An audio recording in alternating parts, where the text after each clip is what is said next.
You watch movies and TV shows with subtitles on or with them off? We asked this question to our viewers on Facebook, and most of you answered yes. In addition, half of Americans say they use subtitles, according to a Preply survey. And almost 3/4 of respondents say it's because whatever they're watching sounds too muddled for them to understand. So I tried to find out why.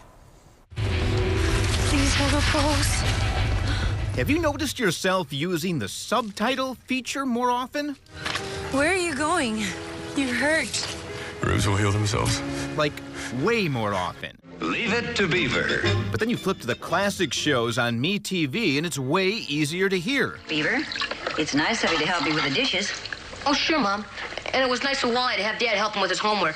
Why is that? What's changed? Randy Bobo and Peter Batchelder are audio engineers at independent studios in Milwaukee. They say it's got a lot to do with technology. Filmmakers' technology, but also our technology.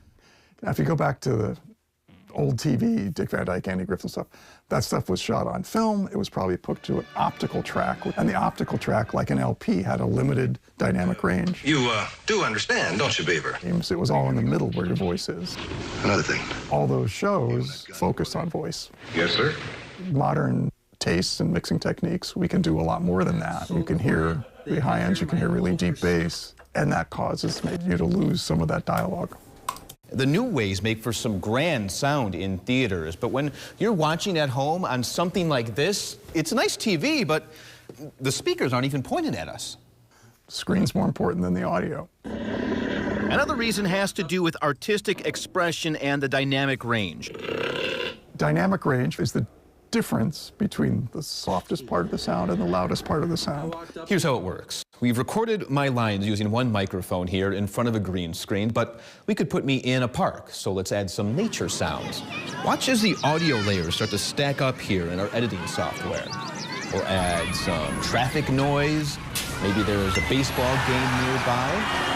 Helicopter going overhead. Things are starting to get a little intense, so we'll add some music to heighten the tension. I'm starting to get a little scared.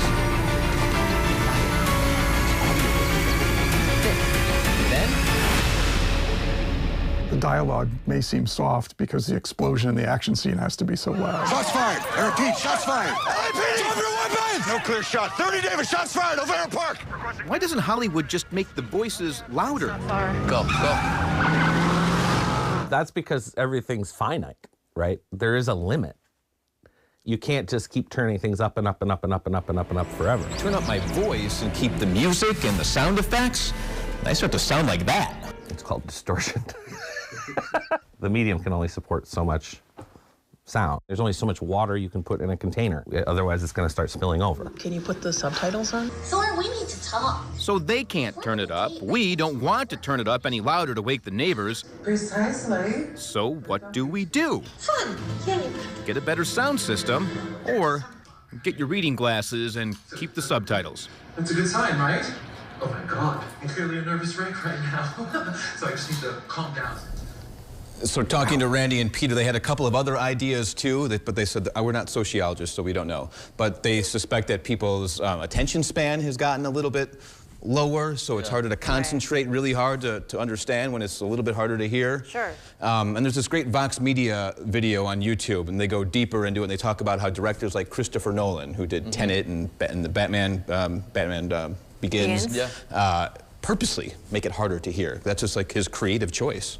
Wait, what? And actors like the guy who played Bane, Tom Hardy. Oh. He's like a real actor, and because the microphones are better now, he can do that and make it seem more realistic, but a lot harder to hear. Gotcha. Wow. Yeah. I mean, beautifully done story. Thank you. First of all. Yes. But yeah, fascinating. I personally don't like subtitles. Like when people have them on, I think get it's distracting? I get so distracted, and I just read, and then I miss everything visually that's going on. It kills comedy because it comes on before and it ruins the joke. But a lot of times, if I'm watching something at home with my wife and the kids are in bed and it's got swear words on it or something, I can't turn it up loud enough for me to hear, and I don't want my kids to hear. So it's like, oh, I'm just gonna put the